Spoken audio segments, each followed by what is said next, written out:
পার্বতী মানে এ বাড়ির কাজের মেয়েটি বলেছিল ভদ্রলোক।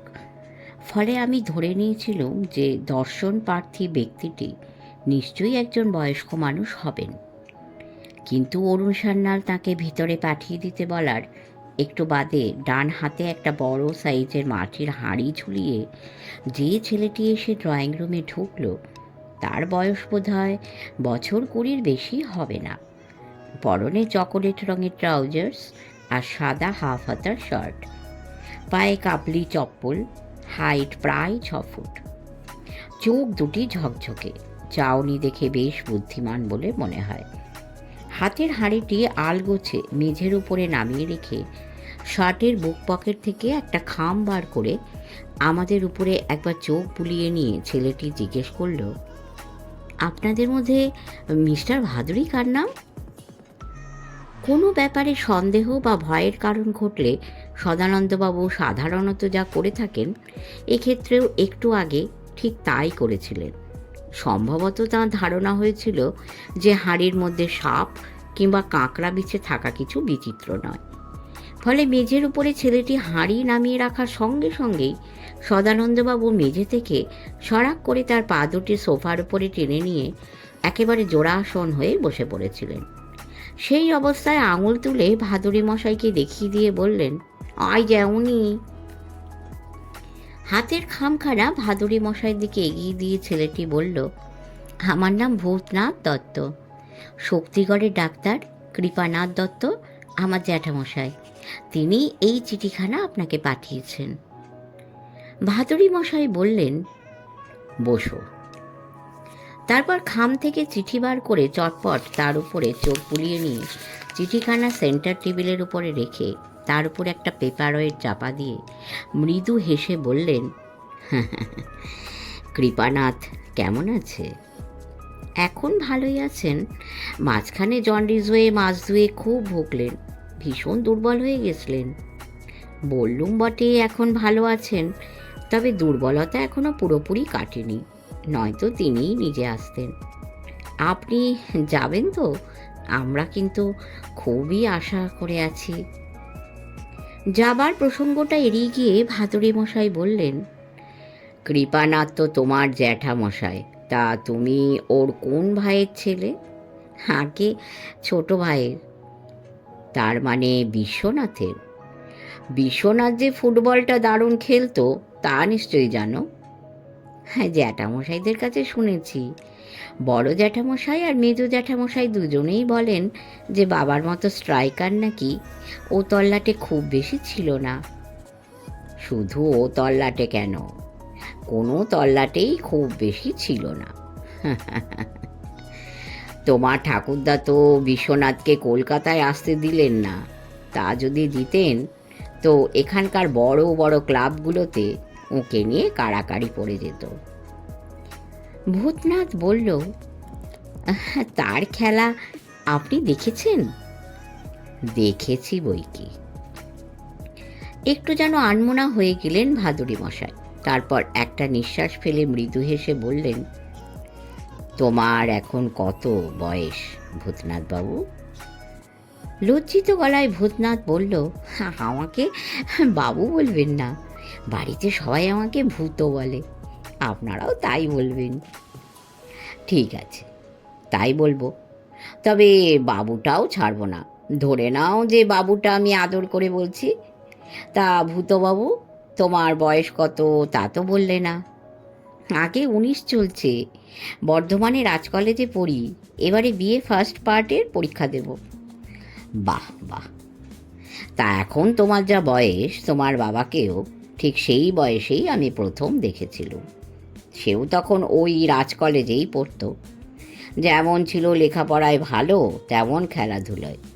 বল ট্র্যাপিং, ড্রিবলিং, শুটিং, কোনো ব্যাপারেই খামতি ছিল না। বডি সোয়াপ করে বিপক্ষের ডিফেন্ডারদের ঝটকা দিয়ে যেভাবে বেরিয়ে যেত, সে তো আমার চোখে আজও ভাসছে। তা ভূতবাবু, ফুটবলটা তুমিও খেলো তো? আগে হ্যাঁ, খেলি। সেই একই রকম লজ্জিত ভঙ্গিতে ভূতনাথ বলল, তবে বাবার কথা যা শুনি তত ভালো খেলতে পারি না। মেঝেতে যে হাঁড়িটি নামিয়ে রাখা হয়েছে সে সম্পর্কে সদানন্দবাবুর সন্দেহ ইতিমধ্যে কেটে গিয়ে থাকবে, নয়তো সোফা থেকে তিনি ফের মেঝেতে পা নামাতেন না। তবে সন্দেহের জায়গায় এখন যে কৌতূহল দেখা দিয়েছে সেটা আর তিনি চেপে রাখতে পারছেন না। কিছুক্ষণ ধরে উস খুস করছিলেন, এবার গলা খাঁকড়ে বললেন, এই একটা কথা জিজ্ঞেস করব? ভাদুরী মশাই বললেন, কি জিজ্ঞেস করবেন সে তো বুঝতেই পারছি।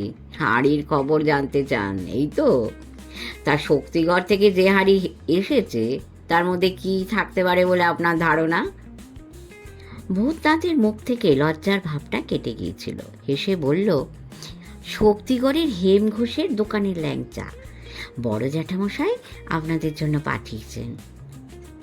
তা তো হলো, কিন্তু যেতে পারবো কি না হুট করে এখনই তা তো বলা সম্ভব নয়। তুমি কি আজকের দিনটা কলকাতায় থাকবে? আগে না, কাল আমাদের খেলা রয়েছে, আজই আমাকে শক্তিগড়ে ফিরে যেতে হবে। বেশ তো, তাই যেও, কিন্তু দুপুরের ট্রেনেই যে ফিরতে হবে তার কোনো মানে নেই। খেয়ে দে একটু জিরিয়ে নিয়ে তারপর বিকেলে ট্রেন ধরলেই চলবে। ওরে কৌশিক, তোর মাকে বল যে ভূতবাবু দুপুরে এখানেই খাবে, আর হ্যাঁ, ল্যাংচার হাঁড়িটা ভিতরে নিয়ে যা।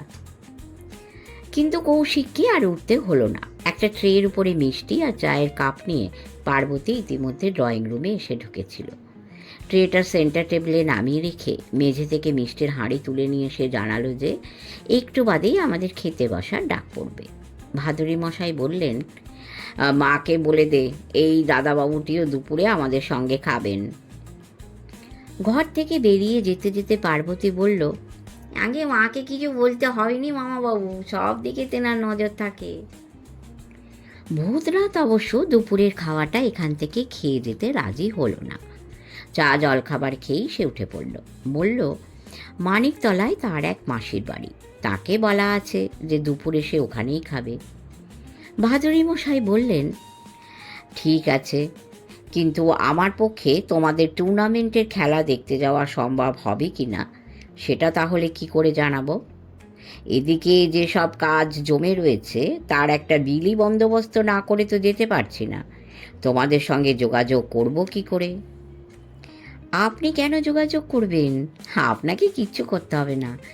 যেতে আদৌ পারবেন কি না সেটা আপনি কখন বুঝতে পারবেন? বিকেলের মধ্যেই বুঝে যাব।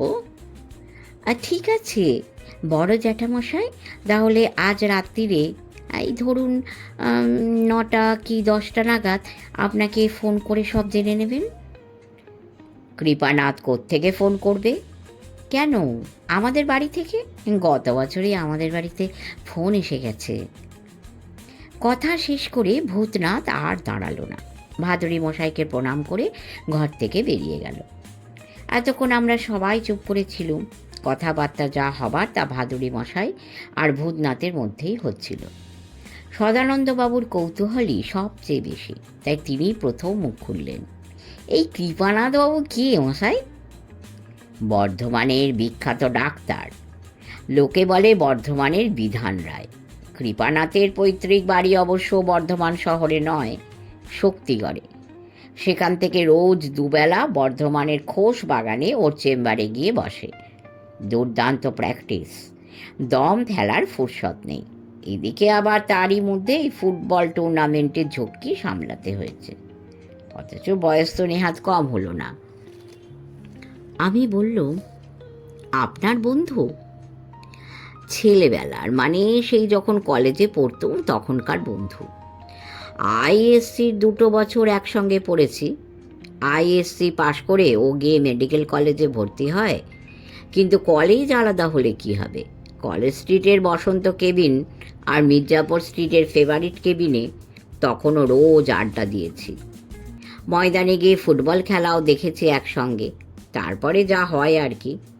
ডাক্তারি পাশ করে ও চলে গেল শক্তিগড়ে, তারপর পশার একটু জমে উঠতে বর্ধমানে গিয়ে চেম্বার খুলল। ব্যাস, আমরা দুজনে 2 কাননের পাখি।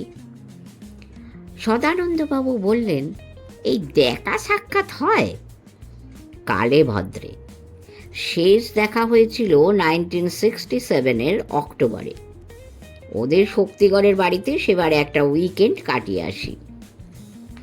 একটুক্ষণ চুপ করে রইলেন ভাদুড়ি মশাই, তারপরে বললেন, আহ, সে 2 দিনের কথা এখনো বলিনি। দুপুরে মাছ ধরা হলো, চড়ুইবাতি করা হলো, গানে গল্পে ছুটির 2 দিন যে কোথা দিয়ে কেটে গেল টেরই পেলুম না। আবার একটুক্ষণ চুপ করে রইলেন ভাদুড়ি মশাই। বুঝলুম স্মৃতি রোমন্থন করছেন। খানিক বাদে একটা নিঃশ্বাস ফেলে বললেন, হ্যাঁ, কৃপানাথের ছোট ভাই বিশ্বনাথের কথা হচ্ছিল না? বিশ্বনাথের খেলা সেবারেই দেখি।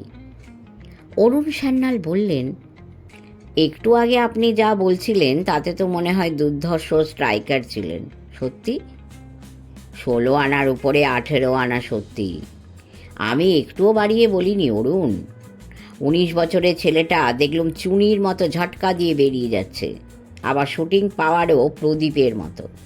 তাছাড়া দরকার মতো নিজের স্পিড যেভাবে বাড়িয়ে কমিয়ে খেলছিল, আসলে সেটাই চিনিয়ে দিচ্ছিল ওর জাত। বুঝতে পারছিলুম যে ফুটবলটা ওর রক্তের মধ্যে রয়েছে। কৌশিক দেখলুম মুখ টিপে হাসছে। বললুম, হাসছ যে? বড় মামার কথা বিশ্বাস হচ্ছে না বুঝি? না না, বিশ্বাস হবে না কেন? তবে কিনা আমি একটা অন্য কথা ভাবছিলুম। মানে একটু আগেই বোস জেঠুর কাছে আমরা নসিপুরের হাবলা বাণিজ্যের গপ্প শুনেছি তো, তাই ভাবছিলুম যে শক্তিগড়ের বিশ্বনাথ দত্ত কি সেই গোত্রের খেলোয়াড়? শুনে সদানন্দবাবু হাঁ করে ঝাড়া 1 মিনিট কৌশিকের দিকে তাকিয়ে রইলেন। তারপর বললেন, সেই গোত্রের মানে? মানে হাবলা বাণিজ্যে তো আর নিজে খেলতেন না, ভূতেরা তাঁর হয়ে খেলে যেত। তা শক্তিগড়ের বিশ্বনাথ দত্তের হয়েও কি তেনারাই খেলতেন নাকি? কৌশিকের কথা শুনে ভাদুড়ি মশাই হো হো করে হেসে উঠলেন। তারপর হাসি থামিয়ে বললেন, না রে কৌশিক, আমি একটুও বাড়িয়ে বলছি না। বুঝতে পারছি চুনি আর প্রদীপের সঙ্গে তুলনা টেনেছি বলে তুই চটে গেছিস, কিন্তু যেমন চুনি তেমনি প্রদীপকেও তো আমি ভালোই চিনি। তাই হলপ করে বলতে পারি যে বিশ্বনাথের খেলা দেখলে ওরা কিন্তু একটুও চড়ত না, বরং মফস্বল থেকে ছেলেটাকে যাতে কলকাতার ময়দানে নিয়ে আসা যায় তার চেষ্টা করত। কৌশিক বলল, সে চেষ্টা কেউ কখনো করেনি? করেছে বই কি, কৃপানাথের কাছে শুনেছি কলকাতার অন্তত একটা বড় ক্লাব ওকে নিয়ে আসার চেষ্টা করেছিল। কি, মোহনবাগান? ওই তো তোদের মুশকিল। বড় ক্লাব বলতে তোরা আজকাল শুধু মোহনবাগান আর ইস্টবেঙ্গলকেই চিনিস, কিন্তু এ হলো 30 বছর আগেকার কথা। তখন ফুটবলের মাঠে ইস্টার্ন রেলেরও দাপট নেহাত কম ছিল না। প্রদীপ মানে পিকে বরাবর কোথায় খেলতো জানিস? মোহনবাগানেও না, ইস্টবেঙ্গলেও না, ওই ইস্টার্ন রেলে। তো ইস্টার্ন রেলেরই এক কর্তা, যতদূর মনে পড়ছে কে দাস, ওকে চাকরি দিয়ে কলকাতায় নিয়ে আসার চেষ্টা করেছিলেন। কিন্তু কেন যে বিশ্বনাথের কলকাতায় আসা হলো না তাও তো একটু আগেই বলেছি। আসলে কৃপানাথের বাবাই তাঁর এই ছোট ছেলেটিকে কলকাতায় আসতে দিলেন না। অরুণ সান্যাল বললেন, সে এক পক্ষে ভালোই হয়েছে। ময়দানে নানা নোংরামির খবর আজকাল কাগজে খুব বড় বড় টাইপে ছাপা হচ্ছে, কিন্তু ভাবের ঘরে চুরি করে তো কোনো লাভ নেই। নোংরামিটা নেহাত গত 2-4 বছরের ব্যাপার নয়, ওটা আগেও অল্প বিস্তর ছিল। যেমন এখন রয়েছে তেমনি 70s ছিল। বিশ্বনাথ দত্ত তখন যদি কলকাতায় খেলতে আসতেন তো সেই নোংরা কাদার একটু আধটু ছিটে কি আর তাঁর গায়েও লাগতো না? আমি বললুম, অরুণ, তুমি ভুল বলনি। তবে কিনা নোংরামি তখনও ছিল বটে, কিন্তু আজকের মতন এতটা ছিল না। তাছাড়া নোংরামির চরিত্রও যে ইতিমধ্যে পাল্টেছে সেটা খেয়াল করো। স্পিড আর স্ট্যামিনা বাড়াবার জন্য খেলোয়াড়েরা ওই যে কী সব গোলমেলে ট্যাবলেট খেয়ে মাঠে নামতে বললে শুনতে পাই, এরকম কথা কি আগে কখনো শোনা যেত? অরুণ সান্যাল বললেন, কিন্তু ওসব যারা খায় খানিকক্ষণের জন্য আর্টিফিশিয়ালি ওতে করে কিছুটা সুবিধে হয় ঠিকই, কিন্তু আলটিমেটলি তো স্বাস্থ্যের একেবারে 12টা বেজে যায় কিরণদা। তাছাড়া ড্রাগ অ্যাডিক্ট হয়ে পড়ারও একটা ভয় রয়েছে। বড়শিতে একবার আটকে গেলেই তো সর্বনাশ। সে তো ঠিকই। ভাদুড়ি মশাই বললেন, মারাদোনা যা হয়েছিল আর কি, অত বড় খেলোয়াড়, কিন্তু ওয়ার্ল্ড কাপে ইউরিন টেস্টে ধরা পড়লো যে ডোপ করে মাঠে নেমেছে। তখন তো বেইজ্জতির এক শেষ। সদানন্দবাবু বললেন, আরে ছ্যাঁচা, কৌশিক আবার অসুখ কাতি করছিল। আরে বাবা, খেলতে নেমেছিস তো নিজের জোরে খেলে যা। এই যেমন শিবে ভাদুড়ি আর বিজয় ভাদুড়ি খেলতো, সামাদ খেলতো, লক্ষ্মীনারায়ণ আর মুরগেশ খেলতো, তা নয় তোরা কিনা নেশা করে মাঠে নামছিস। আরে ছ্যাঁচা, এইরকম নোংরামের কথা কি আগে কখনো ভাবা যেত? অরুণ সান্যাল বললেন, শুধু খেলোয়াড়দের দোষ দিয়েই বা লাভ কি? সাপোর্টাররাও সব তেমনি হয়েছে কিনা। আমি যার সাপোর্টার, সব খেলাতে তাকেই জিততে হবে, একটা খেলাতেও তার হারা চলবে না। আরে মশাই, তাই কখনো হয়? এ তো খুবই সহজ কথা। কিন্তু শুনছে কে? হারলেই মারদাঙ্গা লাগিয়ে দেব, দল বেঁধে মাঠে নেমে খেলা ভণ্ডুল করে ছাড়বো, তারপর মাঠের বাইরেও দক্ষযোগ্য বাঁধিয়ে দিতে ছাড়বো না। দক্ষযোগ্য বলতে পারো, লঙ্কা কাণ্ডও বলতে পারো। সাপোর্টারদের যা সব স্যাম্পল দেখছি, তাতে তো মনে হয় প্যান্টুল খুললেই অনেকের ন্যাজ বেরিয়ে পড়বে। কৌশিক বলল, শুধু কলকাতার সাপোর্টারদের দোষ দিচ্ছ কেন? ইংরেজ সাপোর্টারদের তুলনায় তো এরা পারফেক্ট ভদ্রলোক। ইংল্যান্ড যখন অন্য দেশে খেলতে যায়, এই সাপোর্টাররা তখন সেখানে গিয়ে যা সব কাণ্ড করে, তা আর কর্তব্য নয়। সেই জন্য তো ওদের বাইরে যাওয়ায় বন্ধ করে দিতে হয়েছে। ভাদুড়ি মশাই বললেন, দেশ স্বাধীন হওয়ার পরে তো ইংরেজদের নকল করার ঝোঁক ক্রমেই বাড়ছে। আমাদের মধ্যে কেউ কেউ তো দেখি ইংরেজদের চেয়েও বেশি ইংরেজ। তাই এবারে খেলার মাঠে বাঁদরামের ব্যাপারে বোধ হয় ওদের আমরা ছাড়িয়ে যাব। আমি বললুম, মফস্বলের খেলা কিন্তু আমাদের এই কলকাতার তুলনায় অনেক ভালো। গ্রামের পুজোয় যেমন একটা শান্ত ভদ্র চেহারা এখনও চোখে পড়ে, মফস্বলের ছোটোখাটো গাঁগঞ্জেও তেমনি দেখবেন শহরের খেলার মাঠের এই উচ্ছৃঙ্খল ব্যাপারটা এখনও ঢোকেনি। ভাদুড়ি মশাই বললেন, বেশ তো, তাহলে আমার সঙ্গে চলুন। তার মানে? কৃপানাথের চিঠিখানা পড়ুন। ভাদুড়ি মশাই ঠোঁট টিপে হেসে বললেন, মানেটা তাহলেই বুঝতে পারবেন। বলে ভূতনাথ তার বড় জ্যাঠামশাই দিয়ে চিঠিখানা ভাদুড়ি মশাইয়ের হাতে তুলে দিয়েছিলেন, সেটা সেন্টার টেবিল থেকে তুলে তিনি আমাদের দিকে এগিয়ে দিলেন। চিঠিখানা এখানে তুলে দিচ্ছি। ভাই চারু, সেই যে বছর 30 আগে তুমি আমাদের শক্তিগড়ের গ্রামের বাড়িতে একবার এসেছিলে, তারপরে গ্র্যান্ড ট্র্যাঙ্ক রোড দিয়ে মোটর যোগে যাতায়াতের পথে বার কয়েক বর্ধমানে আমার চেম্বারে এসে দেখা করে গিয়েছো বটে, কিন্তু গ্রামের বাড়িতে আর কখনো আসোনি। অথচ যখনই দেখা হয় তখন তো বটেই, চিঠিতেও বহুবার তুমি জানিয়েছ যে শক্তিগড়ের বাড়ির সেই মধুর স্মৃতি তোমার চিত্তে এখনও অম্লান, এবং আবার তুমি সেখানে এসে কয়েকটা দিন কাটিয়ে যেতে চাও। কিন্তু কাজের চাপে কিছুতেই তোমার আশা হয় না। কিন্তু ভাই, এবারে আর কাজের অজুহাত দিও না। আজ রবিবার, আর কটা দিন বাদে সামনের উইকেন্ডটা এখানে এসে কাটিয়ে যাও। শনিবারের বদলে যদি শুক্রবার সকালে ট্রেনে অথবা মোটর যোগে এখানে পৌঁছে যাও তো আরও ভালো। তাহলে বিশ্বনাথের নামে আমরা এখানে যে ফুটবল টুর্নামেন্ট চালু করেছি, তার সেমিফাইনাল ও ফাইনালের খেলা তুমি দেখতে পাবে। ফাইনাল হচ্ছে রবিবার বিকেলে। তুমি প্রিসাইড করবে ও পুরস্কার বিতরণ করবে। শক্তিগড় এখন আর সেই শক্তিগড় নেই, তুমি ভালোই জানো। তবে আমাদের পুকুরটা আছে, তাতে মাছও আছে প্রচুর। শনিবারে খেলা থাকবে না, সেদিন ছিপ ফেলে মনের আনন্দে মাছ ধরতে পারবে। এসো ভাই, নইলে আবার মুখ রক্ষা হবে না। ইতি কৃপানাথ। পুনশ্চ বাঙ্গালোরে ফোন করে জানলুম যে তুমি এখন কলকাতায়। কাঁকুরগাছির ফ্ল্যাটের ঠিকানা তাঁরাই দিয়েছেন। ইতি কৃপা। চিঠিখানা জোরে জোরে পড়ে শোনাতে হলো, যাতে সবাই শুনতে পান। পড়া শেষ হয়ে যাবার পরেই সদানন্দবাবু বললেন, আজ হলো গিয়ে রোববার 6 এপ্রিল, তার মানে শুক্রবার হলো 11 এপ্রিল। 3টে দিন, মানে 11, 12, 13 এপ্রিল শক্তিগড়ে কাটিয়ে 14 তারিখ সোমবার সকালে কলকাতায় ফিরে আপিস করা যাচ্ছে। বাহ, মন্দ কি? কৌশিক বলল, আপনি তো রিটায়ার্ড ম্যান বসছে, তো আপনার আবার আপিস কিসের? আরে বাবা, আমি কি আর আমার কথা ভাবছিলুম? আমি বললাম, সম্ভবত আমার কথা ভাবছিলেন, কিন্তু নেমন্তন্নটা তো আপনারও নয়, আমারও নয়, ভাদুরী মশাইয়ের। আপনার আমার যাবার কথা অতএব উঠছে না। আরে না না, আমি একা যাব কেন? যদি যাই তো সবাই মিলেই যাওয়া হবে। কিরে কৌশিক, যাবি? অসম্ভব। টিকিট কাটা হয়ে গেছে, রিজার্ভেশন কনফার্মড। বুধবারে আমি ব্যাঙ্গালোর ফিরছি। আমার যাওয়ার কোনো কথাই উঠছে না। কিরণবাবু, আপনি গেলে তো ভালোই হয়, দিব্যি একটা আউটিং হয়ে যায়।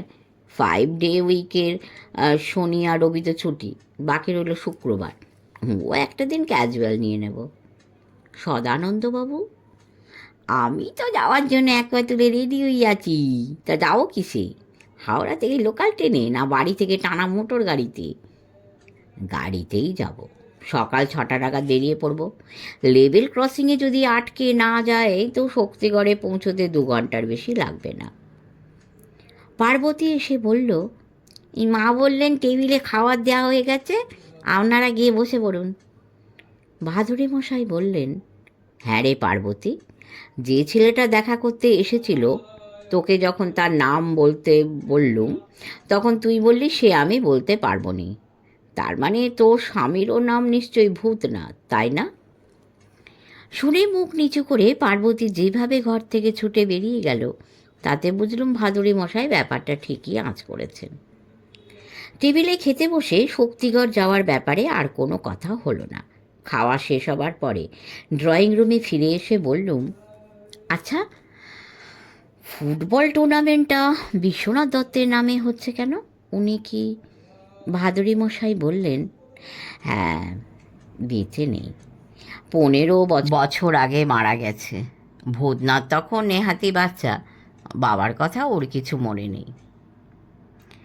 রবিবার রাত 10টা নাগাদ কৃপানাথ দত্তের ফোন আসতে ভাদুরী মশাই তাকে জানিয়ে দেন যে আমরা মোট 3জন ওর ওখানে যাচ্ছি।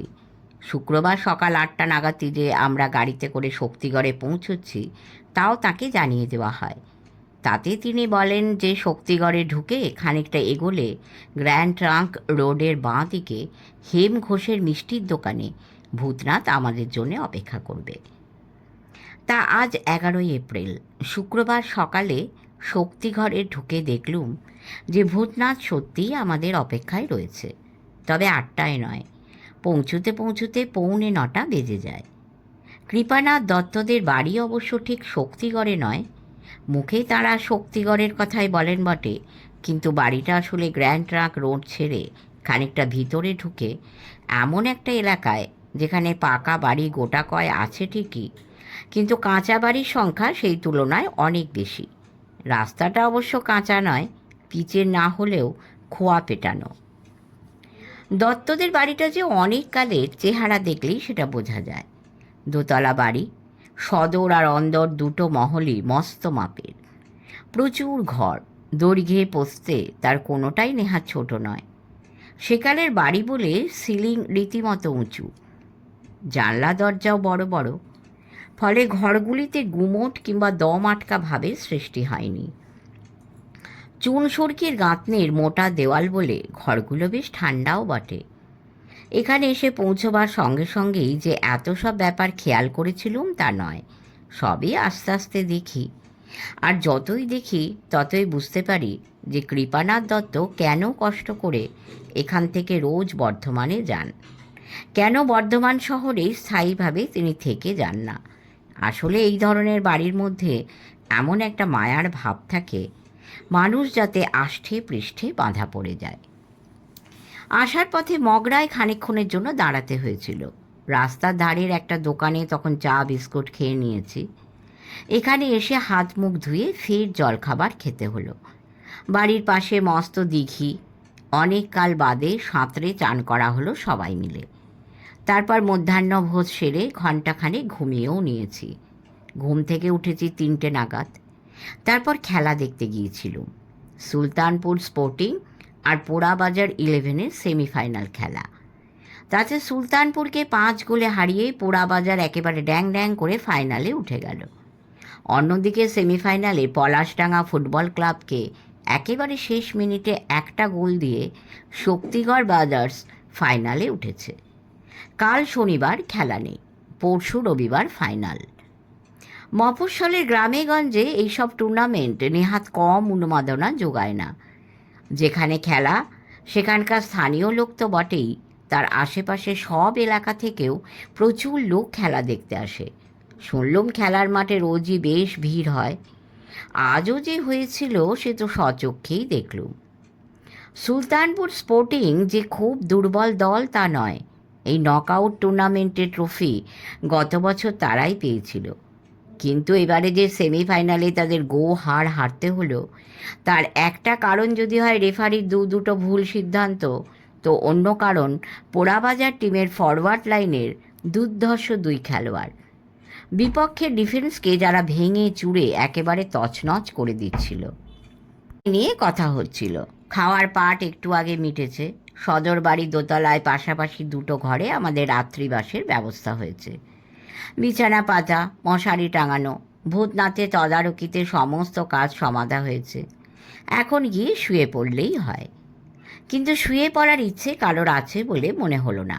আপাতত আমরা বারান্দার উপরে গোল হয়ে বসে গল্প করছি। দিব্যি ফুরফুরে হাওয়া দিচ্ছে, সামনে পুকুর, তার জলের উপরের থেকে যেন আলো এসে পড়েছে। সব মিলিয়ে এমন একটা পরিবেশ যাতে জেগে থাকতেই ভালো লাগে। কৃপানাথ দত্ত বললেন, বুঝলে হো চারু, বিশ্বনাথের নামে এই টুর্নামেন্ট চালু করেছি 92-তে, অথচ এর মধ্যে একবারও আমরা ট্রফিটা ঘরে তুলতে পারিনি। এদিকে আবার এবার নিয়ে পরপর 3বার আমরা ফাইনালিস্ট। গত 2 বছর অল্পের জন্য ট্রফি ফসকে যায়, এবারে কি হবে কে জানে। ভাদুরী মশাই তালুতে জিভ থেকে চুকচুক করে আক্ষেপ প্রকাশ করে বললেন, এবারেও বোধহয় ফসকে যাবে। এই কথা কেন বলছো? বলছি পোড়াবাজার টিমের ফরওয়ার্ড লাইনের খেলা দেখে। সদানন্দবাবু বললেন, এই বিশেষ করে ও দুটো ছোঁড়ার তো কোনো তুলনাই হয় না। ওরে বাপ রে বাপ, ওদের দেখে তো আমার লক্ষ্মীনারায়ণ আর মুরগেশের কম্বিনেশনের কথা মনে পড়ে যাচ্ছিল। আরে কী কে যা জোর দেখলুম, একেবারে পাকশিলির মতো। লক্ষ্মীনারায়ণ মুরগেশের খেলা আমি দেখিনি, পাকশলিরও না, তবে সোমানা আপ্পারাওয়ের খেলা তো দেখেছি।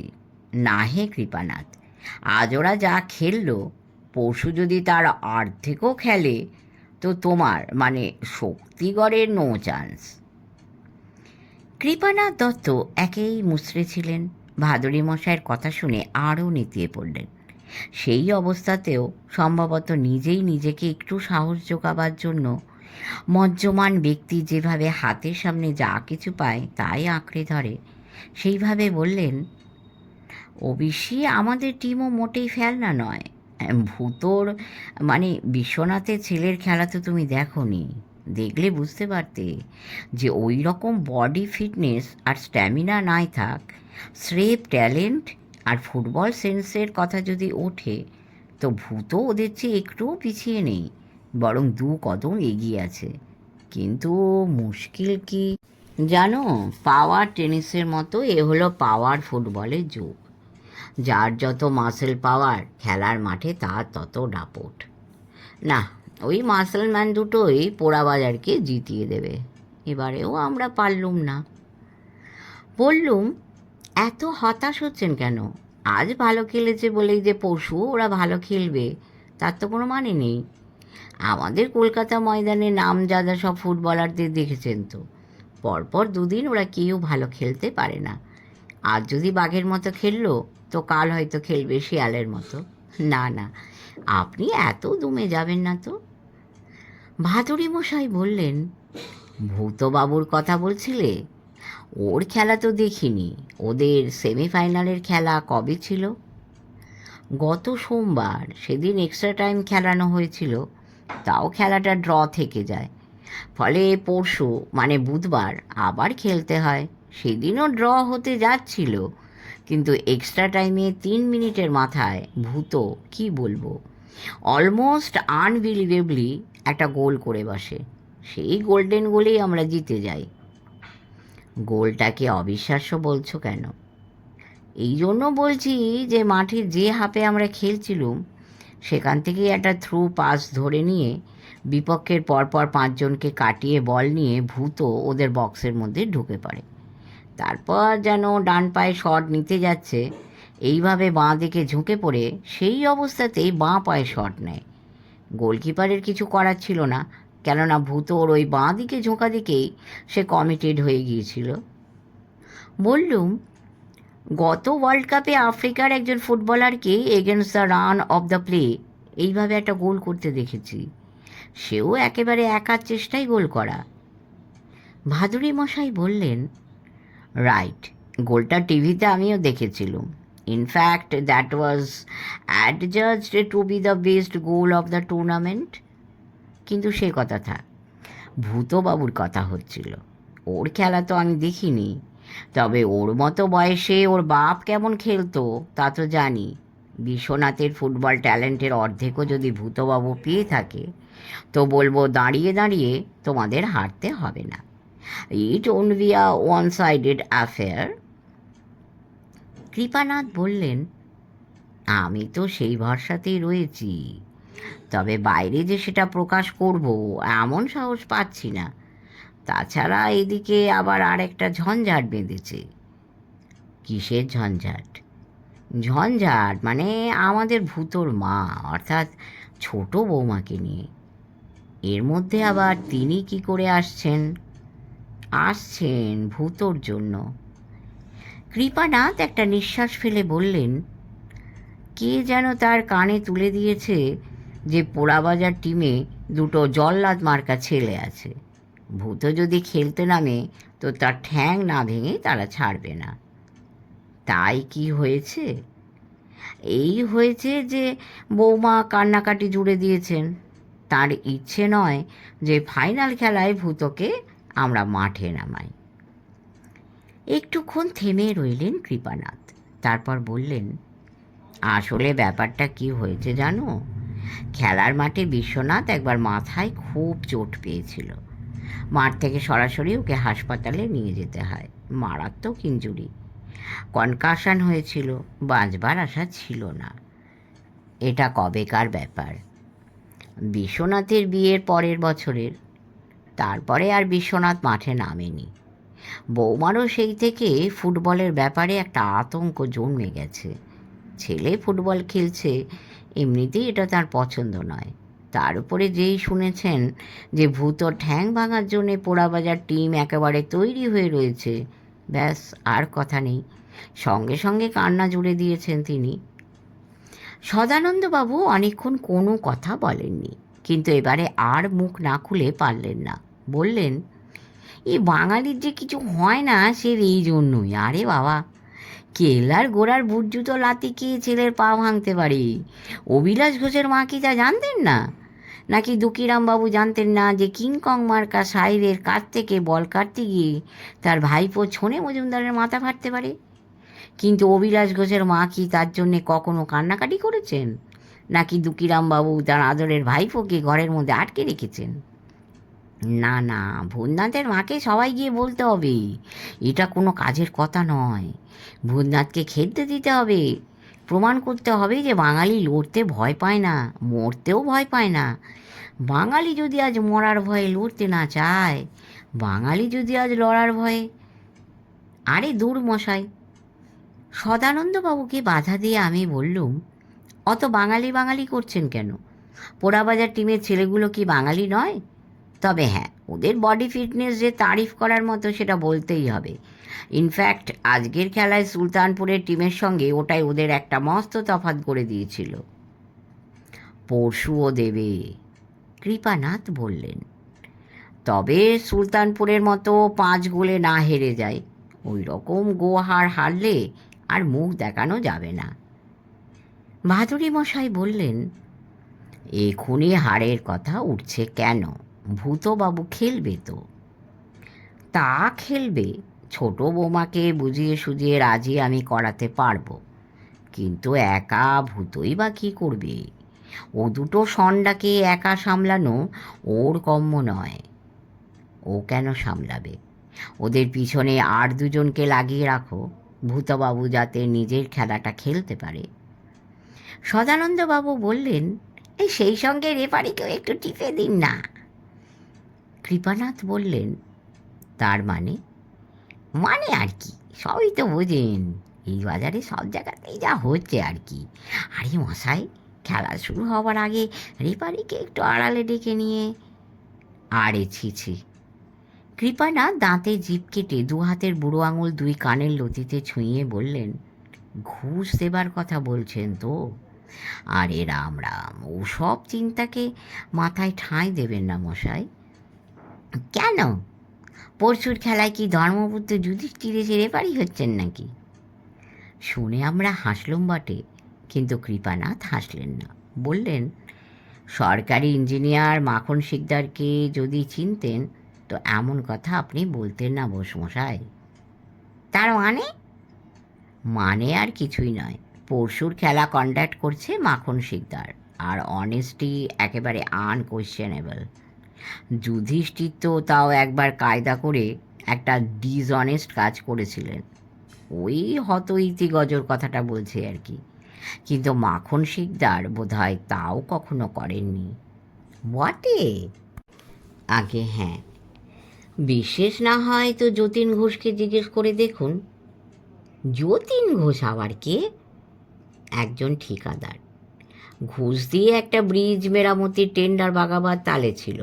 তাও যে সত্যি সত্যি ঘুষ দিয়েছিল তা নয়, স্রেফ হাত কচলাতে কচলাতে মাখন শিকদারকে বলেছিল যে কাজটা যদি পায় তাহলে শিকদার মশাইয়ের বেকার শালাটিকে সে। ব্যাস, আর কিছু বলার দরকার হয়নি। ওই যে ইঙ্গিতটুকু করেছিল, ওরই জন্য যতীন ঘোষ ব্ল্যাক লিস্টেড হয়ে যায়। গত 2 বছরে লোকটা একটাও সরকারি কাজ পায়নি। না, ওকে কিছু বলতে গেলে হিতে বিপরীত হবে। ভাদুড়ি মশাই বললেন, এমনিতেও ওসব নোংরামির মধ্যে যাওয়া ঠিক হবে না, কিন্তু একটা কথা জিজ্ঞেস করি, লোকটি পাশ করা রেফারি তো? অফকোর্স, তা নইলে ওকে দায়িত্ব দেব কেন? ভালো কথা, শুধু পাশ করা রেফারি হলেই তো হয় না, ধাঁচটা কেমন? তার মানে? মানে জবরদস্ত লোক কি না? ভাদুড়ি মশাই মৃদু হেসে বললেন, মানে আরও পরিষ্কার করে বলছি, বেশ শক্ত হাতে খেলাটা কন্ডাক্ট করতে পারবেন কি না? কৃপানাথ বললেন, তা পারবে। এর আগে কোয়ার্টার ফাইনালের একটা ম্যাচ কন্ডাক্ট করেছিল। একটা গোল নিয়ে হাঙ্গামা বাঁধার উপক্রম হয়েছিল সেদিন। গোলটা যারা খেয়েছিল তাদের একজন স্টপার এগিয়ে এসে রেফারির ডিসিশন নিয়ে আপত্তি জানাতেই মাখন শিকদার তাকে লাল কার্ড দেখিয়ে দেয়। না, বেশ কড়া লোক। ভালো কথা। এখন একটু ঘরে চলো, তোমার সঙ্গে আর 2-1টা কথা সেরে নেওয়া দরকার। এরা কি এখানেই থাকবেন? হ্যাঁ, এমন চমৎকার বাতাস এরা কোথায় পাবেন? বারান্দায় বসে এরা যেমন গল্প করছেন করুন, সেই ফাঁকে আমরাও আমাদের পুরনো দিনের স্মৃতি রোমন্থন করে নিই। কৃপানাথকে সঙ্গে নিয়ে ভাতুড়ি মশাই বারান্দা থেকে ঘরের মধ্যে ঢুকে পড়লেন। তবে তার উদ্দেশ্য যে শুধুই স্মৃতি রোমন্থন তা আমার মনে হলো না। শেষ করলাম 2য় পর্ব। পরের পর্ব অবশ্যই শিগগির আনব। সবাই খুব ভালো থাকবেন, অনেক কমেন্ট করবেন, লাইক করবেন, শেয়ার করবেন এবং অবশ্যই সাবস্ক্রাইব করে আমাদের পাশে থাকবেন। পরম করুণাময় আপনাদের সকলের মঙ্গল করুন। নমস্কার।